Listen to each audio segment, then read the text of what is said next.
Speech sound disorder இன்றைய காலகட்டத்தில் குழந்தைகள்கிட்ட பார்க்கப்படுற இன்னொரு வகையான ஸ்பீச் டிஸார்டர் இது. ஸோ இந்த ஸ்பீச் சவுண்ட் டிஸார்டர் 2 வகைப்படும். ஒன்று ஆர்டிகுலேஷன் டிஸார்டர், இன்னொன்று ஃபோனோலாஜிக்கல் டிஸார்டர். இந்த ஆர்டிகுலேஷன் டிஸார்டர்னு சொல்றது என்னன்னா, குழந்தைகள் வந்துட்டு பேச்சு ஒரு வார்த்தை வரலன்றனால அதுக்கு பதிலாக இன்னொரு வார்த்தை போட்டு பேசுறது தான் ஆர்டிகுலேஷன் டிஸார்டர். ஃபார் எக்ஸாம்பிள், குழந்தைங்களுக்கு வந்து இப்போ நான் ஒரு வார்த்தை சொல்றேன்னும் போது என்னோட நாக்கு வந்து நான் எங்கே வச்சு இந்த வார்த்தையை ப்ரொடியூஸ் பண்ணணுன்றது தெரியாது.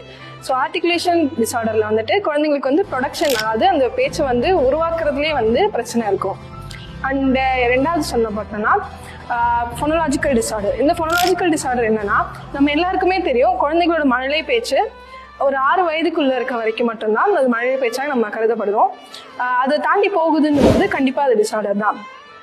ஸோ ஒருவேளை உங்கள் குழந்தை வந்து இன்னும் 6 வயசு ஆகியுமே இன்னும் அந்த மழலை பேச்சு தான் இருக்கு, இல்லை இன்னும் என் குழந்தை வந்துட்டு வார்த்தைகள் தெளிவாக பேசல, பேசும்போது வார்த்தைகள் புரிய மாட்டுது அப்படின்னு உங்களுக்கு இருந்ததுன்னா நீங்கள் கண்டிப்பாக அவங்கள ஸ்பீச் தெரப்பி கூட்டிகிட்டு போங்க.